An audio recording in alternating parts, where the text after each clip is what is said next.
There is this very specific, incredibly quiet kind of frustration that happens in the bathroom on a Friday morning. Oh, I know exactly the feeling you were talking about. Right. You step onto the scale and you are fully expecting a well-earned reward. Like you have done everything exactly right this week. You really put the work in. Exactly. You meticulously calculated your portions. You sat at a birthday dinner on Wednesday and politely declined the cake, which is hard enough on its own. That takes a massive amount of mental energy. It really does. Yeah. And you drank water while your friends ordered cocktails. You forced yourself out the door for those extra evening walks, even when it was raining. You tracked every single thing you ate with absolute military precision. You were, by all societal definitions, incredibly disciplined. Yes, highly disciplined. And then the number staring back at you from the digital display has not moved a single ounce. It is just totally frozen. Frozen. Or, and this is somehow almost worse, it might even be up a fraction of a pound. Progress has completely, inexplicably stopped. Welcome to TalkKast, by the way. I want to sit with that specific moment today, because what happens next in our minds is fascinating. And honestly, a little tragic when you think about it. Truly tragic, because the very first thought that creeps in is almost never, well, human body is highly complex and my body is undergoing a complicated metabolic adaptation. That would be the logical thought, but no one thinks that in the moment. Right. The thought is always, what is wrong with me? We instantly assume we are inherently flawed. We convince ourselves that we are lazy or weak or somehow just not disciplined enough. We internalize the failure entirely. We do. We tell ourselves we just aren't committed to the process. And I just have to ask, why is weight loss the absolute only area of human life where a stalled physical process is instantly interpreted as a moral failure? That is the central problem with how we view this entire process. We treat fat loss like a morality play. But weight loss is almost never a simple test of character. It is fundamentally a biological process that is fighting a brutal war against a modern environment. That is a really interesting way to frame it. Well, we have this culturally ingrained idea that the human body is a passive machine, sort of like a car, you know? Right, like you just put in less fuel, the car gets lighter, and it just keeps driving exactly the same way. Exactly. But the body is not passive at all. It is a highly intelligent evolutionary survivor. When you start to lose weight, your body notices immediately, and it does not just sit back and let it happen. It mounts a defense. It absolutely mounts a defense. It pushes back with every single tool it has available. That is a useful way to look at it. Yeah. I mean, we like the idea that it is purely about discipline because that feels controllable. It gives us a sense of agency. Right. If success just comes down to willpower, then the world is neat and tidy. The people who succeed have discipline, and the people who struggle just do not want it enough. But if we strip away that moral judgment, Which we desperately need to do. yes, if we take the concept of willpower entirely out of the equation for a moment, we can actually look at the fascinating mechanics of what the body is doing behind the scenes. What is truly fascinating here is how aggressively the body defends its current state. There is this biological mechanism at play known as adaptive thermogenesis. Okay, break that down for me. What does that actually mean for the person standing on the scale? In simple terms, as your body gets smaller, it obviously requires fewer calories to operate. That part is just basic physics. Right, there is less physical mass of you to carry up a flight of stairs, Yeah. so you burn less energy doing it. Exactly. But the adaptation goes far beyond simple math. The body actively reduces its energy expenditure even more than you would expect based on the new, smaller size. It becomes incredibly ruthlessly efficient at holding on to its remaining mass. So what you are saying is, the body is essentially dimming the lights in empty rooms to save on the electricity bill, and we do not even consciously realize it is happening. That is a perfect analogy. Your body initiates subtle physiological changes to conserve energy. It slightly lowers your core body temperature. It down-regulates your resting heart rate. I had no idea it did all of that. It does. But the biggest and most invisible change happens to your non-exercise activity thermogenesis. We call it NEAT. Neat. So that is the energy we burn just living our lives outside of the gym. Exactly. This is all the subconscious movement you do throughout the day. When you are in a calorie deficit and losing weight, your brain subtly stops you from fidgeting. Wait, really? It stops you from fidgeting. Yes, you blink a little less, you stop tapping your foot to music, you choose to sit down rather than pace while on a phone call, your posture might even slump slightly. That is incredible. I never thought about posture. All of these microscopic reductions in movement can add up to hundreds of burned calories vanishing from your daily total, entirely without your permission or your awareness. That actually explains a lot. It is exactly like trying to aggressively save money. Yeah. You sit down, you make a strict financial budget, and you cut your discretionary spending. You cancel your subscriptions and stop eating out. Right. But the exact moment you start saving that money, your utility company magically raises your heating bill. Your car suddenly requires more expensive gas, and your property taxes jump. You are under more pressure, but you are operating with fewer resources. Exactly. You are fighting a biological system that is actively changing the rules to prevent you from saving that metabolic money. That is exactly it. And that biological pushback affects every single system linked to hunger, fullness, and energy use. The hormonal landscape shifts in ways that make staying in that calorie deficit significantly harder than it was on day one. I have always felt like the beginning of a diet is somehow easier than month 3. That is because it is. This is exactly why the first phase of weight loss and the second phase, which is maintenance, are two entirely different psychological and physical experiences. And that is where it gets interesting. I mean, in that first phase, motivation is sky high. You have a new routine, it feels fresh, you bought the new groceries. And the scale often drops quite fast in those early weeks. Right. Though I imagine a lot of that early drop is just water weight and changes in stored glycogen, which is the carbohydrate energy stored in your muscles. It is mostly water and glycogen, yes. But it creates this intoxicating illusion that progress will always be a straight downward line. Right. The scale is offering you constant visible encouragement. You put in the effort on Tuesday, you see the number drop on Friday. It is a very tight feedback loop. The psychological reward loop is incredibly tight and deeply satisfying. Your brain gets a hit of dopamine every time you step on the scale. But then real life returns. The novelty completely fades. That sounds familiar. It is exactly the dynamic we talked about and why most people quit the gym after 3 weeks. Oh, yes. That is a great comparison. That initial burst of novelty wearing off, leaving you with just the raw, unglamorous effort. The reality of maintenance sets in. You are working just as hard. You are still skipping the cake. You are still dealing with a body that now needs fewer calories just to exist. But the visible proof of your hard work has completely vanished. The scale is frozen. That has to be the most demoralizing part. That is the maintenance trap. It asks you for something that is psychologically very strange and incredibly taxing. It demands ongoing, intense effort with absolutely zero visible reward. You're just trying to keep things steady. Exactly. Meanwhile, your hormonal and metabolic adaptations are still quietly screaming at you to regain the weight. Your internal signals have changed, your hunger hormones are elevated, and your satiety hormones are suppressed. So your body is actively fighting your new size. Always. This is why people who return to their old eating patterns experience a rebound weight gain much faster than they expect.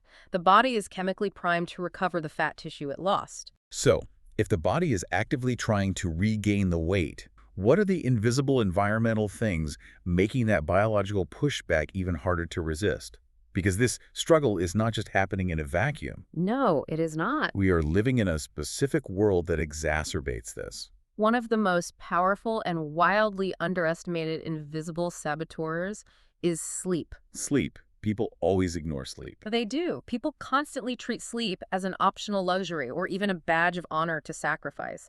They focus entirely on the food on their plate and the minutes on the treadmill as the main events. Right, because those feel like active things you can control. But in reality, treating sleep as an afterthought quietly destroys fat loss from the inside out. Consistently getting less than 7 hours of sleep fundamentally distorts your endocrinology. Tell me more about that. How does it change our hormones? It spikes ghrelin, which is the hormone that acts like a gas pedal for hunger. At the same time, it suppresses leptin. And leptin is the brake pedal. Exactly. Leptin is the hormone telling your brain you're full. So your foot is on the gas and the brakes are completely cut. That makes sense. No wonder people feel starving when they are tired. And it goes further than just hunger hormones. Sleep deprivation drastically reduces your body's insulin sensitivity. What does that mean in practical terms? It means that after just a few nights of poor sleep, your body has to pump out significantly more insulin to manage the exact same amount of food. That sounds problematic. It is. High insulin promotes fat storage and triggers severe blood sugar crashes. Furthermore, your brain's executive function is compromised, making it incredibly difficult to notice when you are actually physically full. I have absolutely experienced that. The reality of a tired brain is undeniable. It changes everything about how you make decisions. It really does. Yeah. After a bad night of sleep, ordinary balanced food like a piece of grilled chicken and a salad just is not satisfying at all. Your brain rejects it. Because it wants fast energy. Right. Suddenly, those stale biscuits sitting in the office kitchen are calling your name incredibly loudly. The drive-thru on the way home feels totally reasonable, almost necessary. You convince yourself you need it. You do, and that late-night snacking feels completely justified because you are exhausted, your eyes are heavy, and you are just looking for some kind of immediate chemical relief. That actually makes complete sense biologically. When you are sleep deprived, the prefrontal cortex, which is the logical, long-term planning part of your brain, essentially powers down. So the adult in the room goes to sleep. Exactly. Meanwhile, the amygdala, the primal reward-seeking center, lights up like a Christmas tree. Your brain is aggressively seeking quick, dense energy to keep you awake. Right, and then what do? We blame that biological drive on a lack of discipline. We tell ourselves we were weak for eating the biscuits. Which is so unfair to ourselves. It is not a lack of discipline at all. Exhaustion literally changes the mathematical equation in your brain. A tired brain demands quick comfort. It simply does not have the neurological capacity for balanced, long-term judgment in that specific moment. That is exactly what is happening, and right alongside sleep deprivation in the pantheon of invisible saboteurs is chronic stress. Stress has to be a huge factor. Massive. Stress does not just affect your mood or make you irritable. It fundamentally alters your energy balance and dictates the specific type of food you naturally reach for. How does it do that? When you are under chronic pressure, whether from a demanding job, financial worries, or family issues, your body releases a steady stream of cortisol. And cortisol is a stress hormone. Right. Cortisol is an evolutionary survival hormone designed to mobilize energy to fight off a physical threat. It demands quick glucose. Because it thinks a tiger is chasing you. Exactly. It pushes your behavior far away from careful, methodical meal planning and directly toward high-calorie convenience. Tell me more, because I think people have a very specific, almost cinematic image of what emotional eating or stress eating looks like. They definitely do. They picture someone sitting on the kitchen floor in the dark, crying, and eating an entire chocolate cake with their bare hands. But that is rarely how it actually happens in real life, is it? No, it is usually incredibly subtle. Stress eating rarely announces itself as dramatic self-sabotage. What does it actually look like? It looks like grazing in the kitchen for 20 minutes. It is eating handfuls of cereal directly from the box after a tense video meeting at work. That sounds very familiar. It is eating an extra untracked snack in the car in the driveway before you go into the house just because you need 5 minutes of isolated peace. Oh, wow. The driveway snack. That is incredibly common. It is constant, low-level treating throughout the day disguised as deserved comfort. The day was long, the deadlines were heavy, you are worried about your family, so you have a little something extra to soothe the nervous system. That is such an important distinction. The body is under chronic stress, it is flooded with cortisol, and it is frantically looking for a release valve. And food is the easiest, most accessible release valve we have. Right. And honestly, seeking comfort wouldn't be such a massive problem if the food we were reaching for actually filled us up and signaled our brains to stop. But we are reaching for foods that are specifically engineered by food scientists to do the exact opposite. This raises a profoundly important point about our modern food environment. We are not just eating food anymore. We are consuming highly engineered products designed specifically for overconsumption. Engineered to make us eat more. Yes. The modern environment is absolutely saturated with ultra-processed foods that are formulated to hit the bliss point. The bliss point. That is a terrifying term. It is the perfect mathematical ratio of salt, sugar, and fat that lights up the brain's reward centers while bypassing our natural satiety signals entirely. They are incredibly easy to eat quickly without feeling any physical sense of fullness. So if you are sitting there feeling guilty about that sweet coffee drink you finished in 5 minutes or that bag of chips you ate while watching television, you have to realize you are fighting an environment engineered to make you overconsume. It is not a fair fight.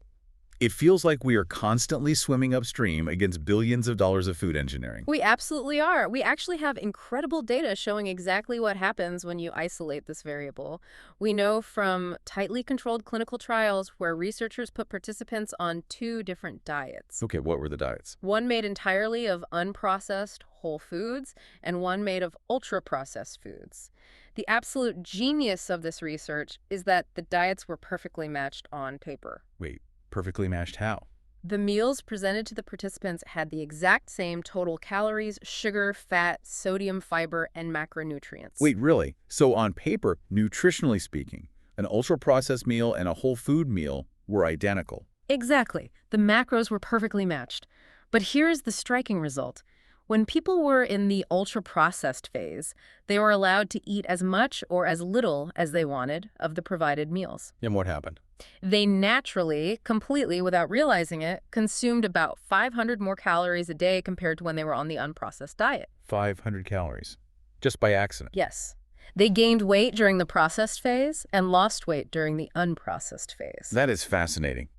If the nutrients and calories presented were identical, why did they eat 500 calories more of the processed food? What is the actual mechanism there? It mostly comes down to eating speed and caloric density. Ultra-processed foods are pre-chewed for you, essentially. Pre-chewed. That paints quite a picture. Well, the mechanical processing destroys the natural fiber matrix and softens the food. You can consume a massive amount of calories in a fraction of the time it takes to chew and swallow whole foods. So you're basically drinking your calories, even if it is solid food. Effectively, yes. Because you are eating so fast, you outpace your body's natural satiety hormones. It takes about 20 minutes for your gut to signal your brain that you are actually full. 20 minutes is a long time. It is.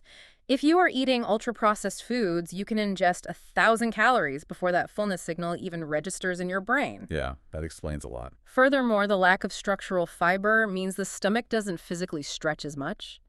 And stomach stretching is another crucial mechanical signal for fullness. So what this means for you, the listener, is that when you eat a beautifully packaged healthy snack bar that vanishes in 3 bites and leaves you completely starving 20 minutes later, it is not a sign of your personal weakness. Or broken metabolism. Right.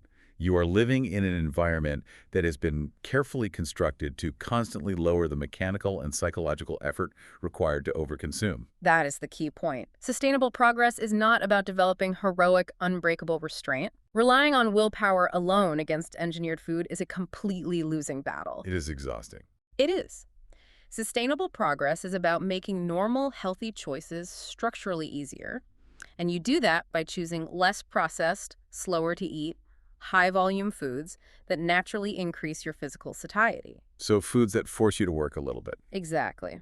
You want foods that require extensive chewing and digest slowly, making calorie control a natural byproduct rather than a mentally exhausting chore. That is a huge paradigm shift. Yeah. It takes the heavy burden of blame completely off the individual's lack of willpower and places the focus squarely on the mechanics of the food itself. Which is exactly where the focus should be. But I want to pivot for a moment because this brings up another crucial aspect of the stalled scale. We have talked extensively about what we are eating and how our bodies resist losing weight. Yes, the biological resistance. But what about what we're actually losing when that number on the scale does finally drop? We celebrate every pound lost, but is a lighter body inherently a better functioning body? Not necessarily, and this is a silent danger that many people completely overlook in their desperation to see the scale move. Because they just want the number to go down. Exactly. Focusing purely on the gross weight on the scale is a massive trap. When people go on extreme low-calorie diets, they do not just lose body fat, they frequently lose a highly significant amount of lean muscle mass. And why is losing muscle so detrimental to the whole process? Aside from just physical strength, how does it impact the plateau? Because muscle is highly metabolically active tissue, it is expensive for your body to maintain. It burns calories just existing on your frame. So it is the engine. It is the engine.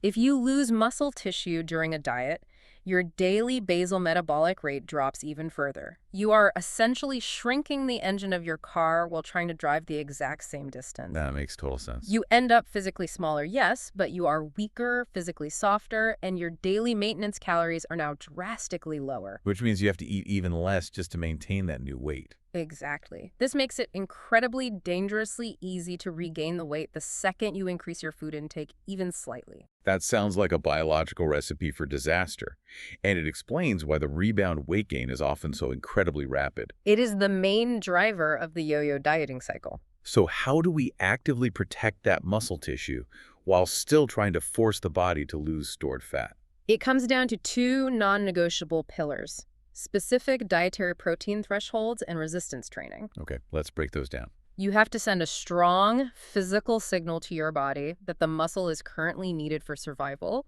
which means lifting something challenging a few times a week. You are telling the body, do not burn this tissue, I am actively using it. Exactly. And simultaneously, you have to provide the raw building blocks to maintain it. To prevent muscle decline during fat loss, you need to get your protein intake above 1.3 grams per kilogram of body weight per day. 1.3 grams. Yes. This ensures you have enough circulating amino acids, particularly leucine, to trigger muscle protein synthesis. And what happens if you do not hit that number? If you dip below 1.0 gram per kilogram while in a calorie deficit, your risk of your body cannibalizing its own lean mass increases drastically. I want to push back on something here because this brings up a very popular, almost sacred myth in the dieting world. I love a good myth. Well, if 1.3 grams of protein per kilogram is the absolute magic number to save muscle, how do we explain massive global populations that survive and thrive on high-carbohydrate, relatively low-protein diets without wasting away into nothing? That is a very fair point to raise. Are we perhaps overstating the absolute necessity of massive protein intake? The distinction here is context. Those populations you were referring to are generally eating at caloric maintenance. Oh, I see. When you are eating enough total energy to maintain your weight, your body is very efficient at recycling proteins and your overall need drops. You do not need massive amounts of protein just to exist. That explains a lot. However, the rules change entirely when you introduce a caloric deficit. When energy is scarce, the body looks for fuel absolutely anywhere it can find it. So the body starts looking inward for calories. Exactly. Without sufficient dietary protein acting as a shield, the body will readily break down muscle tissue to harvest amino acids for essential functions and energy. So high protein isn't strictly necessary for human survival at maintenance, but it is highly necessary if you want to selectively burn fat while preserving muscle during a diet. That is the perfect way to summarize it. That actually makes perfect sense. The deficit is the stressor that changes the requirement. But speaking of severe deficits, I want to address another massive myth. Which one? When people cut their calories very low, track perfectly, and the scale totally stops moving for a month, you always hear them say, my body is hoarding fat. I am in starvation mode. Oh, starvation mode. Yes. They genuinely believe that because they are severely undereating, their body has defied physics and is magically creating fat tissue out of thin air to protect them from starving. I am so glad you brought that up because it is an incredibly pervasive misunderstanding. It is everywhere online. It really is. The human body is remarkable, but it cannot defy the laws of thermodynamics. It does not and cannot magically store fat or create energy out of absolutely nothing when you are in a severe, true calorie deficit. So the whole hoarding fat thing is not real. That is simply not what starvation mode actually is. Wait, if starvation mode as a magical fat-storing mechanism is a complete myth and thermodynamics always win, how do you explain the people who genuinely eat 1,200 calories a day for months, track every single almond, and legitimately do not lose weight? It is a great question. Are they all just lying to us about their tracking? They are absolutely not lying, and they are usually genuinely suffering. What happens with aggressive calorie cuts is a devastating cascade of biological and behavioral backfires that erase the deficit invisibly. Tell me more about that cascade. First, as we discussed earlier, the extreme deficit dramatically slows down their NEAT, their daily non-exercise movement plummets. Right, the fidgeting and the posture. They might burn 400 fewer calories a day just by sitting more rigidly and fidgeting less, completely erasing a large portion of their planned deficit. That makes sense. What else happens? Second, extreme restrictions skyrockets hunger hormones and diet fatigue. This leads to tiny, untracked bites, licks, and tastes. The BLTs. Bites, licks, and tastes. Exactly. A tablespoon of olive oil here, a handful of kid snacks there. It isn't lying. It is the brain finding subtle ways to get energy. And the brain is very good at doing that without us noticing. It is brilliant at it. Third, if they are losing muscle instead of fat, their baseline metabolism is dropping. Right, the shrinking engine. And finally, severe restriction and the anxiety of a stalled scale causes a massive spike in cortisol. Cortisol causes severe water retention. So they might actually be losing fat, but we cannot see it? Exactly. They might actually be losing a tiny bit of fat, but the scale is masked by 3 pounds of stress-induced water weight. All of these factors combined mean their actual true daily calorie deficit has completely vanished. That is a brilliant breakdown. The body isn't defying physics, it is just altering your subconscious behavior, your movement, and your hormonal water retention so drastically that the mathematical deficit simply disappears. It closes the gap. This is exactly why extreme diets completely collapse under the weight of an ordinary Tuesday night. They never survive reality. You are literally starving, you are deeply fatigued, your metabolic engine has slowed down, and the environment is aggressively pushing highly palatable, convenient food at you. Of course the diet breaks, how could it not? Exactly. A theoretical plan that only works under perfect, sterile laboratory conditions is not a viable long-term strategy for a human life. Survival and consistency matter far more than flawless execution. A moderate routine that you can easily and calmly return to after a chaotic, imperfect weekend is infinitely stronger and more effective than a flawless, extreme plan that completely shatters the very first time life gets messy. That is a very useful way to look at it.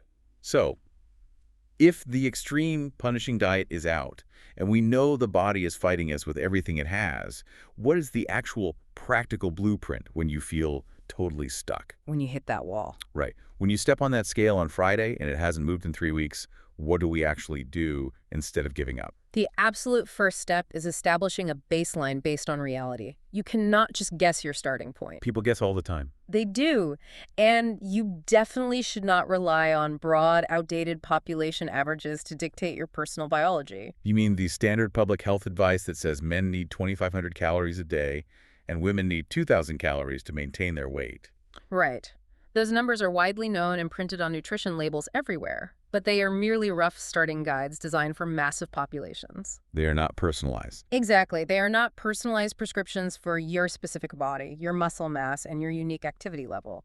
To get a truly accurate baseline, you need to use a highly accurate, dynamic estimation tool. Like, Things like the NIH Body Weight Planner are excellent for this because they account for your age, sex, current weight, precise activity level, and crucially, they dynamically adjust the target as your body size changes. okay, so you get your accurate baseline maintenance calories from a reliable planner. Then what is the target deficit? Because we just established that cutting the calories too deep is exactly what triggers that massive biological pushback. Right, the loss of NEAT and the stress hormones. Exactly. So what is the safe number? The sustainable sweet spot for most people is generally aiming for roughly 600 calories below your actual verified maintenance level. 600 calories. Yes, that is a significant enough deficit to see consistent, motivating progress, but it is moderate enough that you avoid severe muscle loss, crushing fatigue, and overwhelming, unmanageable hunger. But you mentioned verified maintenance. Yes, here is the critical part. You have to verify your maintenance first. You cannot just jump into a deficit blindly based on a calculator. How do you verify it? Track your normal daily intake and your weight every day for 2 to 3 months. If the scale trend is stable, you have successfully found your true metabolic maintenance. That makes total sense. Then you make your 600-calorie adjustment downward from that verified number. That is a very grounded, logical approach. It takes the guesswork out. But let's say someone has done all of that perfectly. They track their maintenance. They are in a moderate 600-calorie deficit. They are hitting their protein. And suddenly, they hit a brick wall. Right. The scale completely stops moving for weeks. Instead of panicking, instead of immediately slashing another 500 calories or punishing themselves with 2 hours of cardio, we need a much better response. We need a system. We need what I like to call a calm audit. A calm audit is the perfect way to phrase it. When progress stalls, the absolute worst, most counterproductive move is panic and self-hatred. Panic never helps. Never.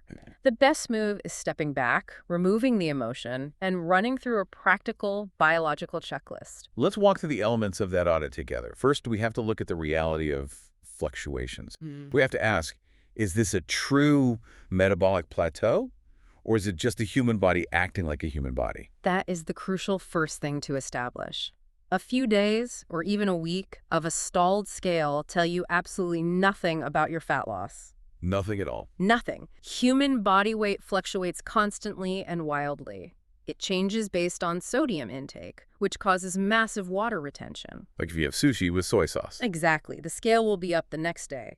It changes based on digestive transit time. which is literally the physical wake of food in your gut. Yes, it changes based on hormonal cycles. And critically, every single gram of carbohydrate you store in your muscles as glycogen holds onto roughly 3 grams of water. 3 grams of water for every gram of carb. Yes.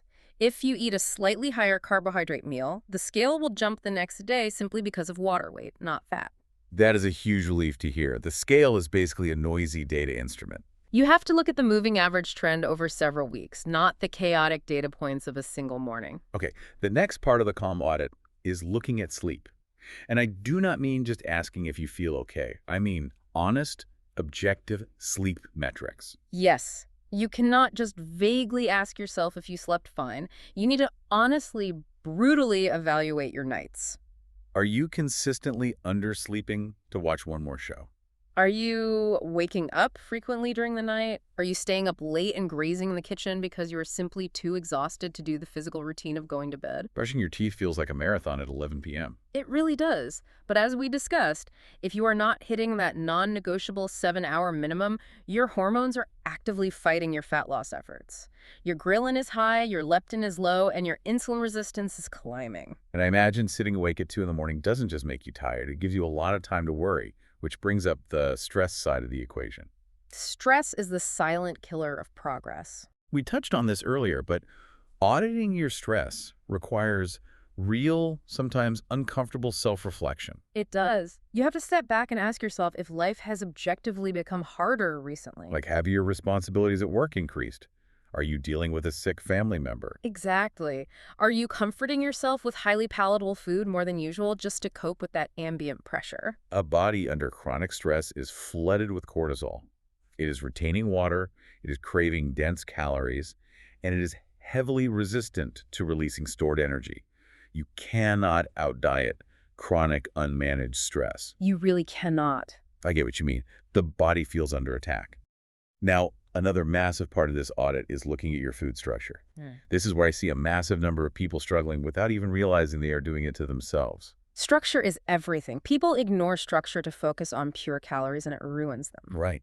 Are you white-knuckling your way through the first half of the day? Skipping breakfast entirely to save calories? Drinking black coffee for breakfast and eating a tiny, miserable, unsatisfying salad for lunch, just so you can claim you are good.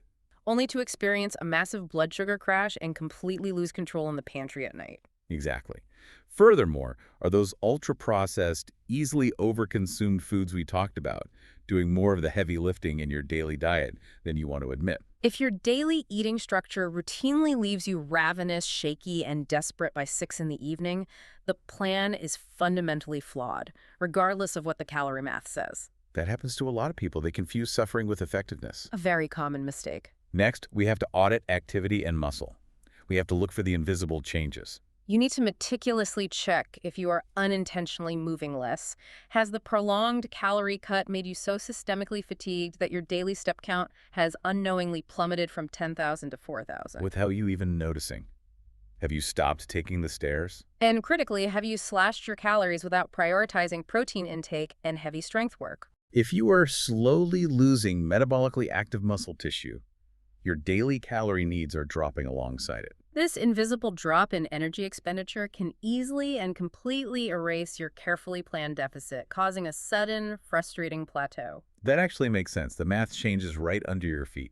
And finally, the last part of the calm audit is looking at medical and pharmacological factors. This is so important. This is the one that gets ignored the absolute most because society has so deeply conditioned us to just blame our lack of willpower for everything. And ignoring it is a vital mistake. You have to ask, could there be an underlying medical issue quietly changing the fundamental biological rules of the game for your specific body? Like what sort of issues? An underactive thyroid, for example, can drastically lower your basal metabolic rate, cause extreme fatigue, and drive entirely unexplained weight gain. Menopause is another massive one. Huge. Menopause brings massive fluctuations in estrogen and progesterone that fundamentally alter body fat distribution, trigger insulin resistance, and destroy sleep quality.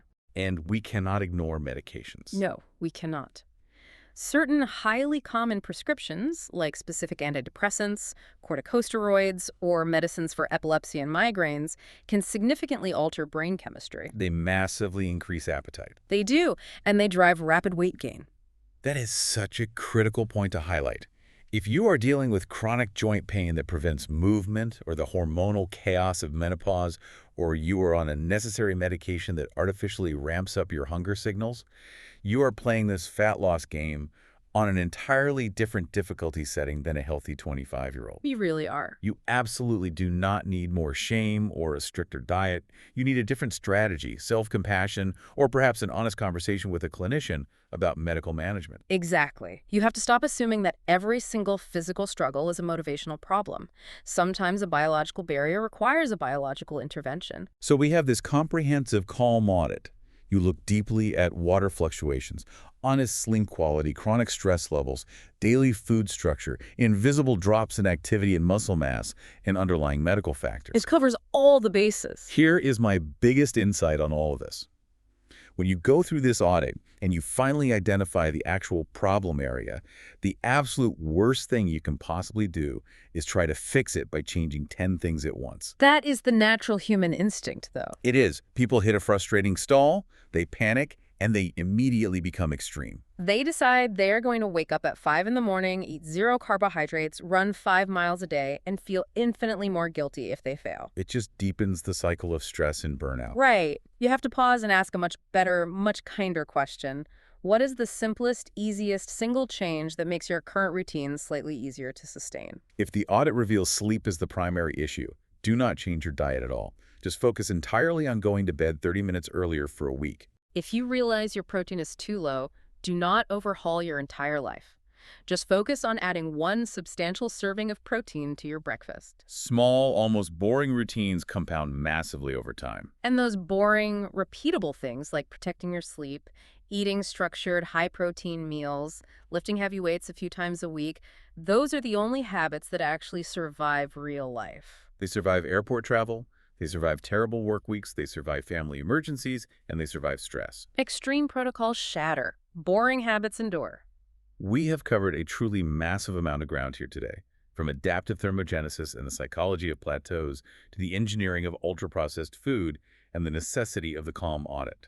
Let's pull all these threads together into a final thought. I think that is a good idea. The real reason weight loss feels so uniquely defeating, the reason that specific moment on the scale on Friday morning hurts so deeply, is because the entire process has become falsely moralized by society.